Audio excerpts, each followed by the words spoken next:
மாண்பு உணவுத்துறை அமைச்சர் அவர்கள்.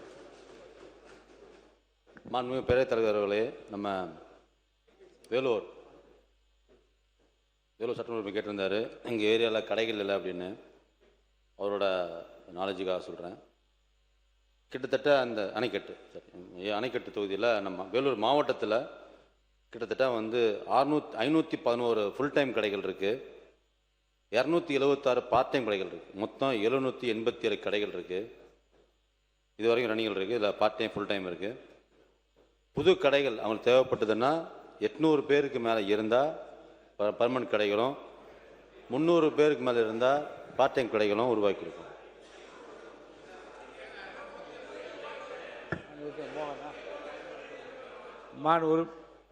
அவை முன்னவர்.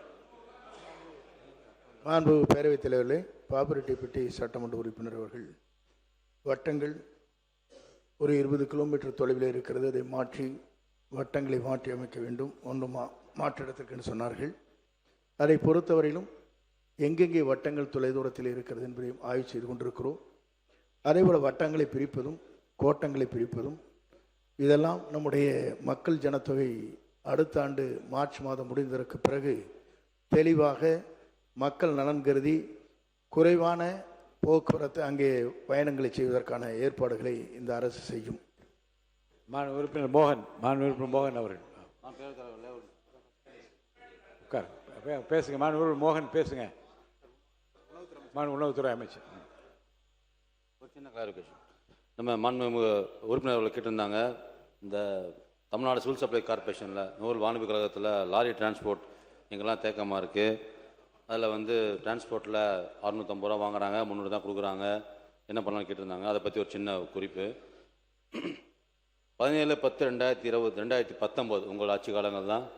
உங்கள் 2019 ஒரு ரீஜனல் டெண்டர் கொடுத்துருந்தாங்க 2 கம்பெனிகளுக்கு. இந்த டெண்டரில் Arnica enterprises Erode, zinc foods private limited Namakkal, கிட்டத்தட்ட 4 ஆண்டுகளுக்கு கான்ட்ராக்ட் கொடுத்தாங்க.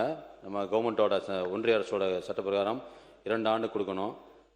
அதில் நிறையா தவறு நடந்ததுன்னு சொல்லி அந்த ஃபோர்க்ளோ அதை டெம்பரவரியாக, அதாவது உடனே 28/2/2023 ஃபோர்க்ளோஸ் பண்ணிட்டாங்க. இருந்தாலும் அன்ற தேதியில் டிபார்ட்மெண்டல் மூமெண்ட்டாக 1/3/2023 அன்னைக்கு தேதியிலேருந்து 30/6/2024 வரைக்கும் தமிழ்நாடு நுகர்வோர் கழகம் மட்டுமே அந்த லாரி டிரான்ஸ்போர்ட்டை ஃபாலோ பண்ணாங்க. அப்போலாம் எந்த தவறும் வரல.